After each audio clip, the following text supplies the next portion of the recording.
Good afternoon. This is Sergeant Fithen with Moore County Crime Stoppers. For this video, we've got the officers of the month for April, and we've got multiple officers here. We're going to kind of go over their involvement in a situation involving a stolen vehicle and a little bit of a chase that ensued. So with me, I've got Sergeant Clayton Williams with the Dumas Police Department. We've got Officer Marco Ortiz with the Dumas Police Department.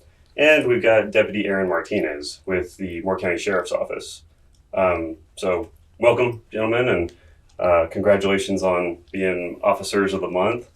To kind of get us started, can someone just kind of tell us how did this call come out, and what were y'all dispatched to? So I'll take point on that. I was the first officer that showed up.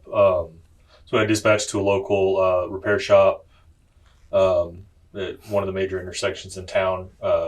Somebody basically had showed up. They got out of their car, left it running with the keys in, went inside to talk to the shop owner, and when they came out, about 10, 15 minutes later, they realized the car was gone. Okay. So started working on the paperwork at that point,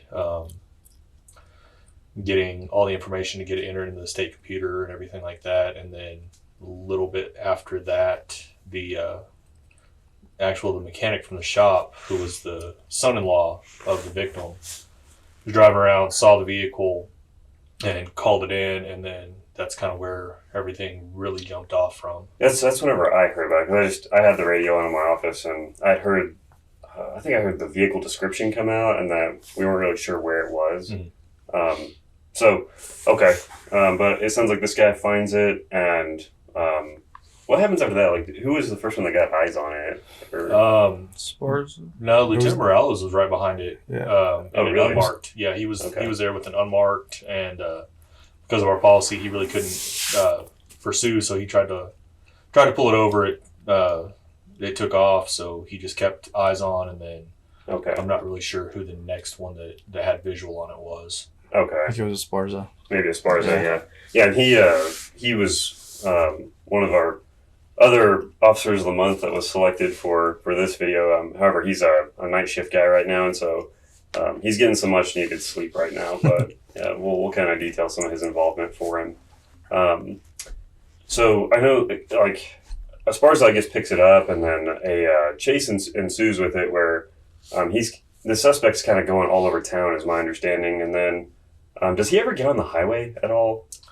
No, he never really got on the highway. So when he started, after our unmarked car lit him up, he took off down a residential street, went about, 6 or 7 blocks over there. And then I know y'all got him, somebody got him stopped. They were trying to do a high-risk stop on him, and he backed up, hit another vehicle, and then took off again. Well, that's what I was going to bring up, was like, I know he was flying all over town for a while, and then he ended up hitting a citizen's vehicle, and there was traffic out and about. I mean, it was busy, it was dangerous and all that.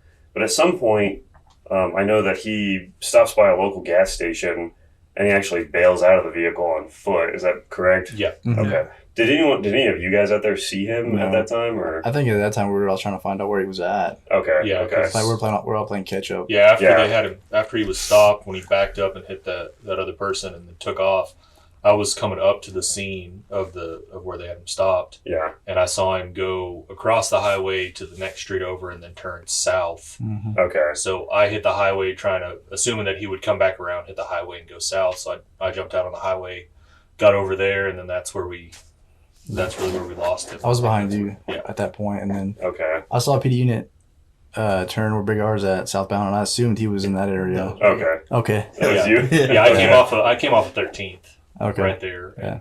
Okay. Because I saw him go across Dumas Avenue and then south. I guess we can use street names. Yeah. Oh, of course. Yeah. Yeah. So we went over to Porter and turned south, and I saw that turn. So I hit Dumas Ave and went over there. Okay. And I saw you guys. I guess that's where you guys came out off of 14th there. Okay. Well, and then at some point too, and this might be an Esparza question. I know he's not here right now.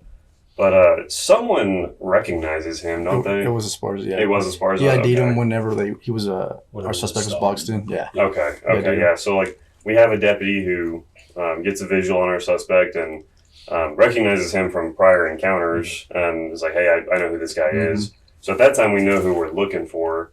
And then kind of shortly after that, I know we get a call from local Pizza Hut who says that they had this guy run into their place of business and lock himself in the bathroom. And so pick up from there and tell me what happens from there. So we go in, the Pizza Hut manager, I guess, hands me the key to the bathroom, which is not so much a key. It's one of those coin locks. Like you have on, like a residential bathroom door where there's not actually a key slot. There's just a little, with a screwdriver, butter knife, a penny, whatever. Yeah. Go over there. We kind of stack up in the hall. In retrospect, we probably could have, held what we had and tried to call him out or called out the team. He wasn't going anywhere. I mean, he was. But, there's no secondary exit there, so. Yeah. Well, and at that time too, because I got there a little bit later after you guys did, but I remember there was some concerns about we didn't know at that time if there was anyone else in the bathroom with him, if he had run in there on someone and he had there was another citizen in there, but so I can understand wanting to get in there rapidly. Sorry. Continue. No, you're good. So we just kind of stacked up in the hall and. I unlocked the door, went to push it open, and he pushed back. And at first, it wasn't pushing back real hard. I thought it was one of those automatic closers. Oh, yeah. So I thought it was just that pushing back against me. And then I pushed it open a little bit more, and he stuck his head in the gap of the door and said he was taking a and then I pushed the door harder and threw him against the wall.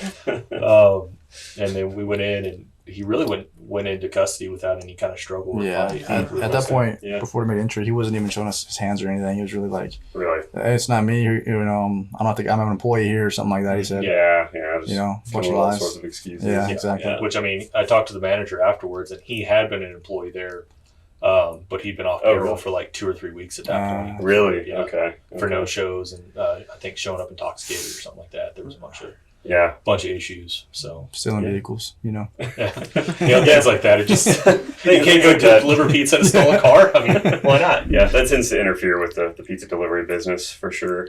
No, this was also during rush hour traffic. Yes, it was right around 5 o'clock. Yes, well, I remember that. It took because I was on my way with another guy from our office, but we got there just a little bit after you guys did, and then Ortiz, was it you? Did you actually get the cuffs on him?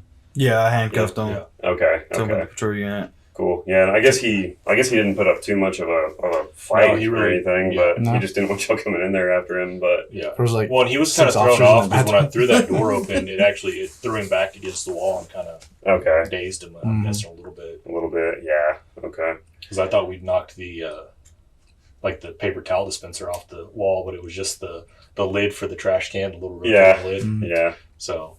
Whenever I got involved in law enforcement, one thing nobody warned me about was how many altercations you get in with people in fast food or gas station bathrooms. So many. I don't know how many altercations have been in a bathroom where, I don't know, you either end up rolling around on a nasty bathroom floor with someone, or you're just trying not to trip over a toilet or something like paper that. towel or something. Yeah, something.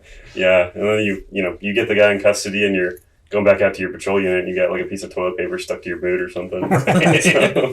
Yeah. No, that's what always sticks out to me in those situations. Again, something nobody ever warns you about is the little minute details that you just pick up in the moment. You're like, why do I remember that? As soon as we went in and he started going to the ground, I was like, why is he covered in glitter? Dude, now he'll be covered in glitter. He had glitter on the side of his head. Yeah, and I don't know why, but I noticed that too. When you're putting cuffs on him. That's I don't know where that came from. But he had body glitter all over him. Yeah. So his girlfriend actually was at work at the Pizza Hut. That's why. So he ran in because our description was that he had a black hoodie on. So he ran in from that west door of the Pizza Hut, took off the hoodie, threw it to her, and then ran to the bathroom. So that's why the clothing description was a little different. But I talked to her, and they had celebrated Easter or something the night before. Just went on a big old bender and got all glittered up for it, I guess. But hey, in his defense, glitter is difficult to get off. Once it's there, it's there. Yeah, well, judging by the smell of him, I doubt he had taken a shower or even tried. It smelled like alcohol, and he's all freaking sweating. Well, I'm sure when you're in the bathroom too, that's the other thing is it always smells terrible.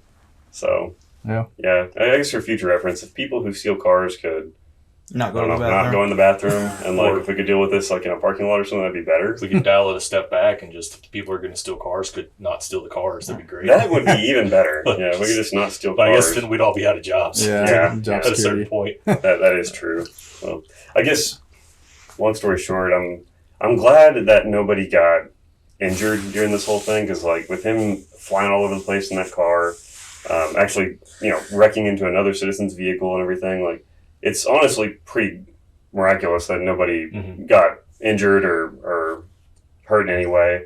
So that's good. It's a good outcome, and it's also a good outcome that he didn't have to get hurt either. I mean, it's one of the things where we're in a position where we've got to take this guy into custody because of what's going on.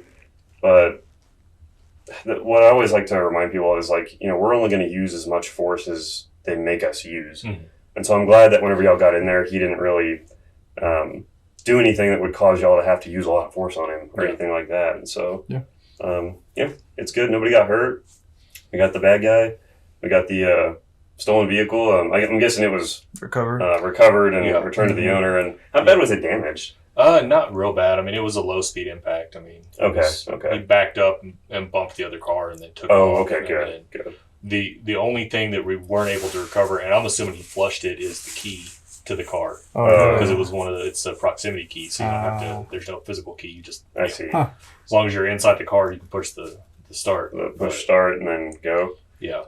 So I'm assuming that he flushed that key or tossed it somewhere, but possible. When we traced what we knew were his steps getting there, we couldn't find it. So. Okay. Well, good job, guys.